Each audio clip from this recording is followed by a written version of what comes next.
serbisyo. Nasaan na yung mga pangako na makatatamis ng eleksyon? Maglalaban daw nila tayo. Eh nauna pa sila dun sa nakawan. Ano din? Nasaan na yung pinangako nilang serbisyo? At naaalala nyo ba 2024? Ay sorry. 2024. Anong ginawa nila sa budget? 8 bilyon ang pinamigay nila sa ayuda. 1.3 billion na daw po. Salamat.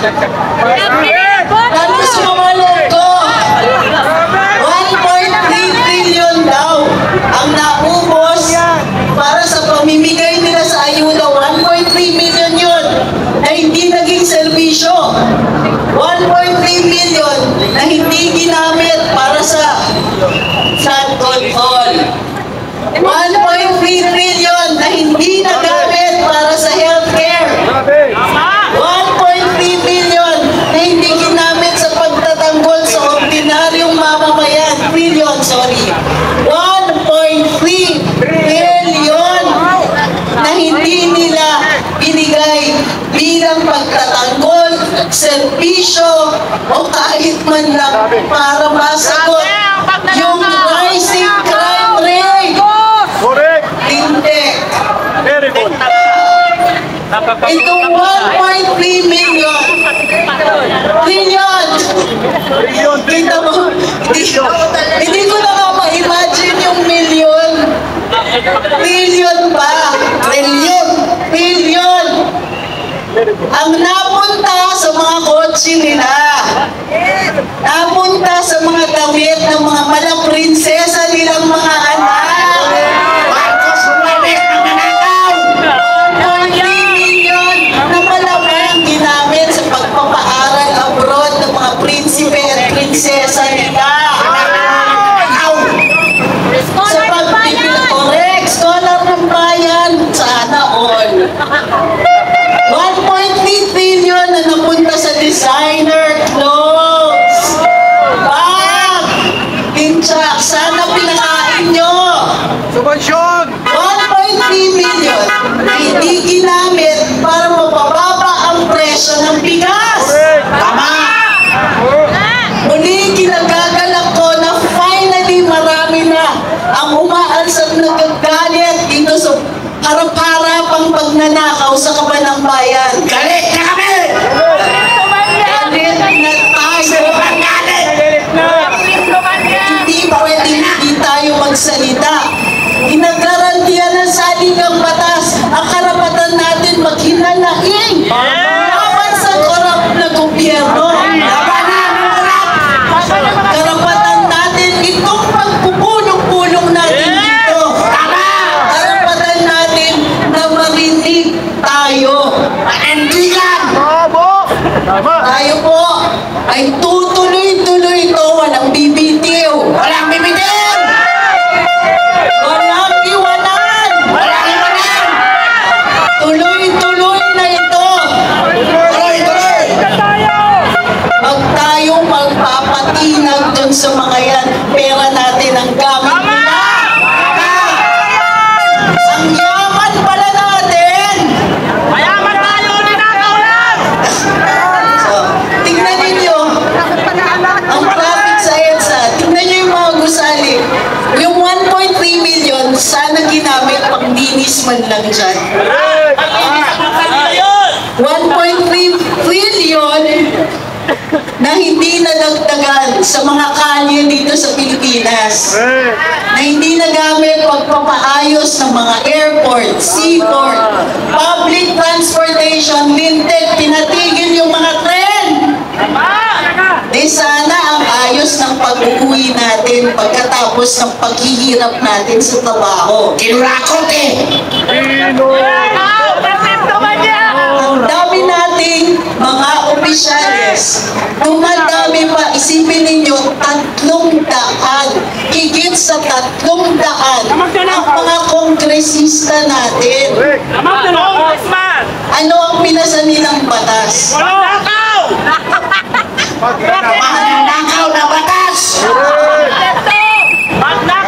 Ang masama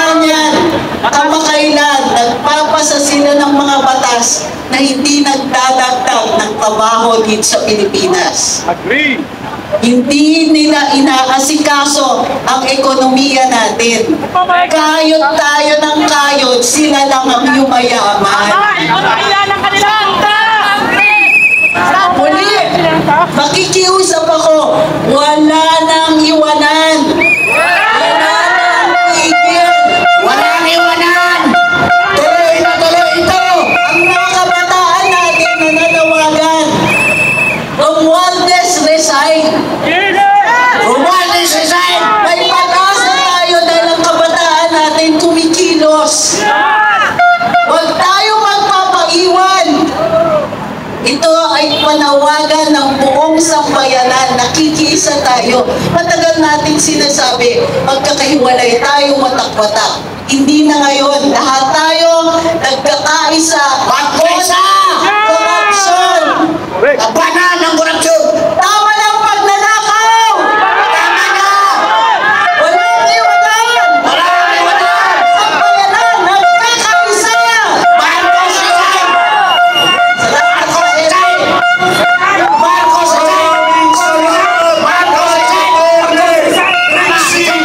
Mga kababayan, narinig natin si Attorney Rixie, ang dating Secretary for Communications ni Marcos Jr. Mga kababayan, anong inyong panawagan? Pamorningan na ba ito?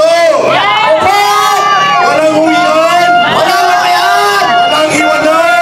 Walang iwanan? Hanggang bumaba si Bamas! Ses, bayan, bayan, bayan ko!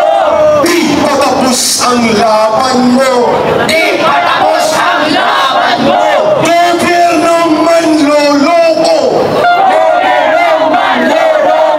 Labanan mo! Itakwil mo! With feelings for bayan, bayan, bayan ko! Di patapos ang laban mo! Gobyernong magnanakaw! Labanan mo! Patalsikin mo! Marcos Romualdez palayasin! Marcos Romualdez palayasin! Marcos Romualdez palayasin! Sabay-sabay-sabay! Ang tao, ang bayan, ngayon ay lumalaban! Ang tao, ang bayan, ngayon ay lumalaban! Ang tao ko, pagkorningan, wala naman pala ang hangin.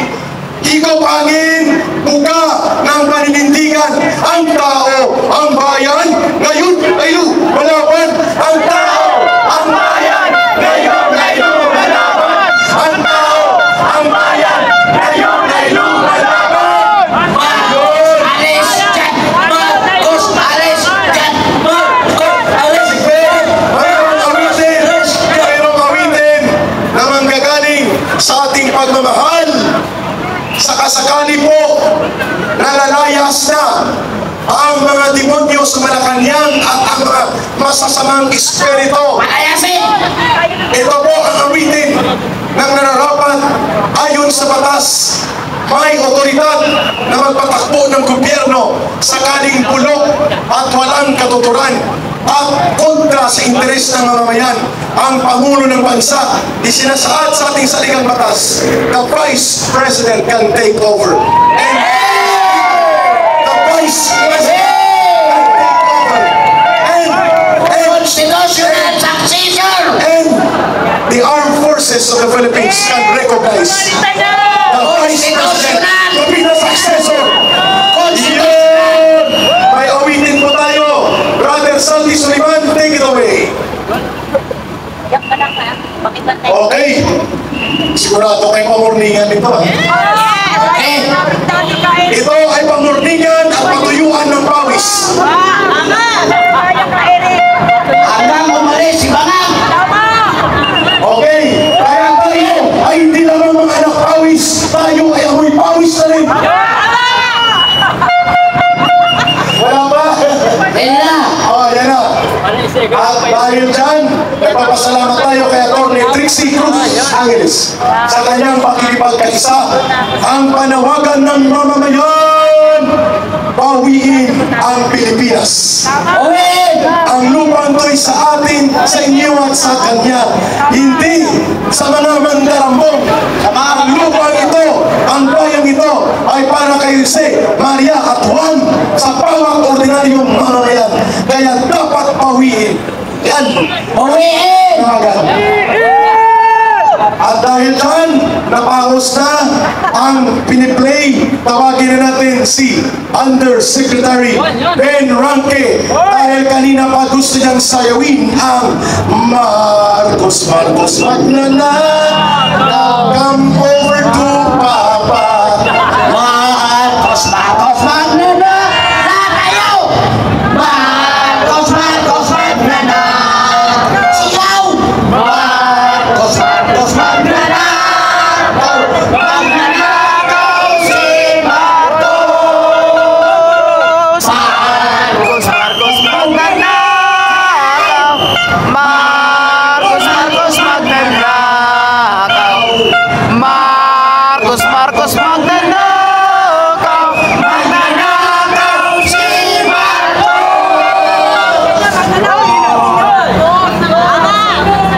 Sino ba ang gusto magsalita? Ito po ay para sa lahat na magsasalita. Sino? Dapat limabot ang buwan. Oh! O nanay! Kung may tatay tayong nagsalita, kailangan din natin may nanay. O nanay, magsalita ka. Dahil tapos na ang tatay. Yan. Yan na. Yan na. Ikaw na mag-identify sa iyong sarili.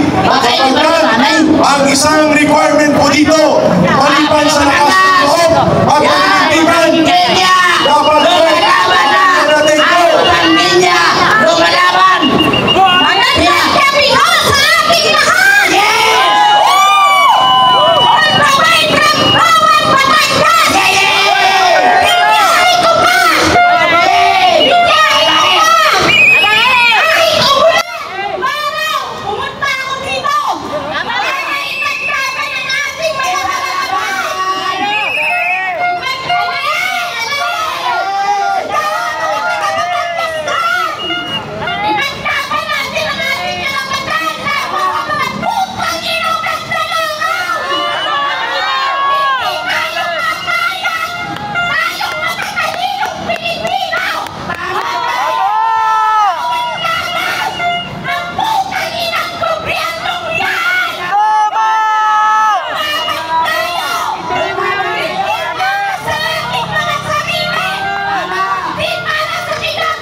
sa loobin.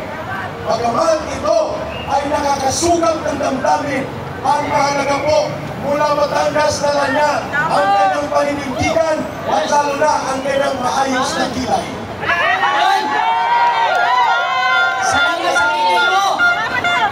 Maraming salamat. Salamat sa kilay! Ayos ang kilay at malakas ang loob na manindigan. Ayun mga kamag...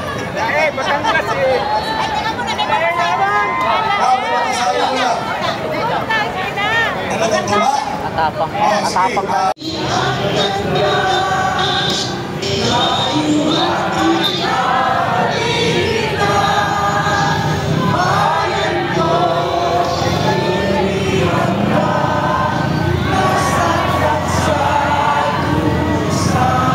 Sabay-sabay tayo!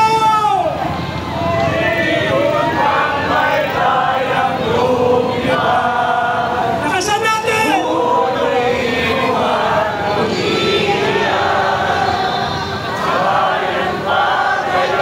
Sa dahilan ang limag nasa nakaalpas. Pilipinas kong minumutya, ugat ng luha at kalita. Aking antika, makita kang sakdalaya. Ay sarap mabuhay sa sariling bayan kung walang alipin at may kalayaan. Ang bayan sinisiil, bukas ay babagon din. Ang silang ay pupula sa tinyas ng paglaya. One more time.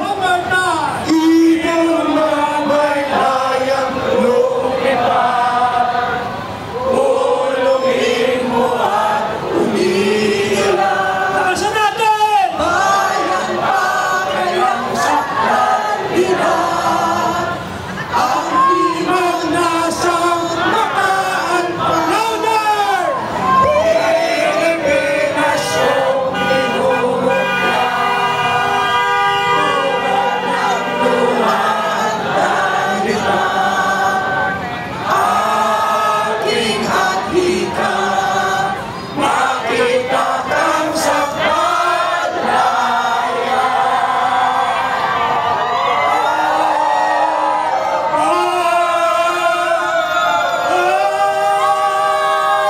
Marcos Romualdez palayasin! Marcos Romualdez palayasin! Marcos Romualdez palayasin! Marcos Romualdez palayasin! Marcos Romualdez palayasin! Ito po, mga kababayan na minamahal ng Diyos. Magandang gabi. And babasahin ko sa inyo ay ang manifesto sa pagbabago, manifesto sa pagbabago. Galing ito sa mga tribong pamayanan at katutubong mga Pilipino. Babasahin ko po ang manifesto sa pagbabago ng political gobyerno. Kaming mga katutubo na nasa indigenous cultural communities at saka mga IP, no? Na may karapatan sa batas RA, Republic Act 8371, sandali lang, ay pinal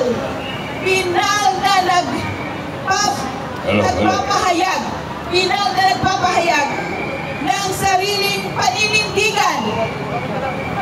Sa English, yan ay right of self-determination.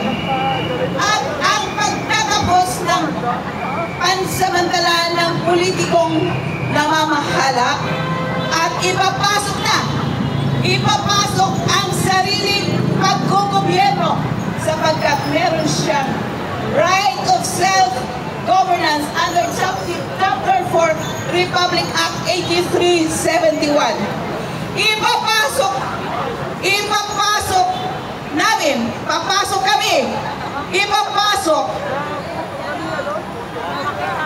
Ipapasok ang divino gobyerno, divine governance, sapagkat sukdulan ng masama at may paglabag sa batas na nagre-resulta ng paghihigahos ng bansa.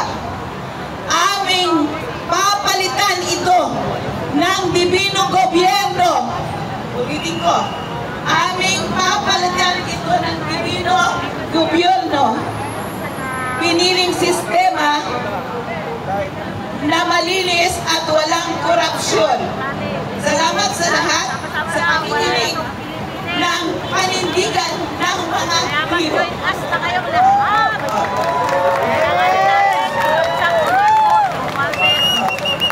Ang mangyari sa Pilipinas, wala tayong trabaho. Hello, Eric.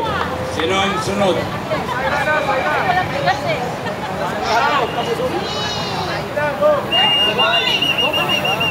Sino yung sunod? Eric. Simoy. Halika, Simoy.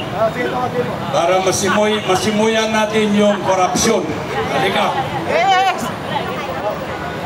Colonel Contapay, thank you ha. Sa Lunes, wala na ang Kongreso ni Tambaloslos. Sapagkat symbolically, isasarado ang taong bayan. Ang mamamayan ay palalayasin ang masamang espiritu. At Tambaloslos, September 15, mamarkahan ng taong bayan. Si General Felizardo Simoy, retired po ito. Aminin na natin, galing sa Intelligence Service of the Armed Forces of the Philippines. At siya ay bahagi ng sambayanang Pilipino. Magandang gabi sa lahat. Masaya ako dahil nakikita ko na naman ang mga kasamahan natin ng mga kabataan dito sa pagtitipon para maipahayag ang ating kalayaan at ang ating karapatan. Para malaman ng lahat, magandang gabi rin sa mga kapulisan. Mabasa ko ulit, after 23 years sa Mindanao, sana mapagkabag-isip ang ating mga nasa katungkulan ngayon kung paano matutulungan ang ating bayan. Nakikita ko na hindi man lang tayo pinagbibigyan ng magandang lugar kung saan tayo pwede magtipon-tipon. Kawawa naman ang mga maralitang Pilipino. Galing din ako sa maralitang Pilipino. Sa Inboy pa ako nagsimula sa elementary. Naging member ng Kabataang Makabayan at sumali sa Philippine Army para makatulong sana sa ating bayan. Ngunit ano ang nakikita ko ngayon? Pagkatapos ako magretiro sa 2011, ang pinaglalaban namin sa bundok, mamatay-matay na kami doon. 5 beses na ako na-ambush. Ngayon, nakikita ko pa rin na walang pagbabago ang ating bayan. Marami pa rin ang abuso na nakaupo sa ating gobyerno. Ano ang gagawin natin? Kailangan lang ang peaceful na pagpapahayag ng ating kalayaan at karapatan. Kung hindi alam ng mga kapulisan, kung mga assign ako sa Davao, 10 taon. Doon nakikita ko 1981 to 1984. Sa isang buwan, ang pinatay ng Sparrow Unit sa Davao ay 38 policemen in 1 month. Walang kapulisan. Kaya kami napunta doon. Kasama ko ang Philippine Marines, 3rd Marine Brigade, ni Colonel Biason. Ngayon, nakikita ko ang mga abuso ng iba sa atin na dapat ipagtanggol ang ating mga kababayan. Kaya nakakapanlumo na yung pinaglalaban namin sa kabundukan ay nakikita namin na hindi pala ang tunay na kaaway ng ating mamamayan ay nasa kabundukan, kundi nasa kanayunan, yung mga kurap na officials sa gobyerno na pinapabayaan lang natin. Kaya ngayon, panahon na at nakita na natin na ang corruption ay lumalala at ang karamihan sa atin ay nagbabakasakali lang na matulog sa kanilang kabahayan. Sana naman ay makipagtulungan tayo para mawala na itong corruption sa ating bayan. Maraming salamat po. Maraming salamat mula kay General Felizardo Simoy, retired General from the Armed Forces of the Philippines. At marami pa siya. Thank you, General Simoy, sa pagmamahal mo pa rin sa bayan ito. At natutuwa at nagagala kami na kasama ka dito ngayon. Pakinggan natin ang boses ng kababaihang Muslim na nakikipagkaisa, Kristiyano at Muslim. Dadagundong ang panawagan, Brother BMR Channel, nandyan sa likod. At yan ang panawagan ng mamamayan ngayon. Ang taong bayan, Kristiyano, Muslim at iba pa, nananawagan ng pagpapalayas kay Marcos Apero Valdez. Narito po si Ma'am Saira.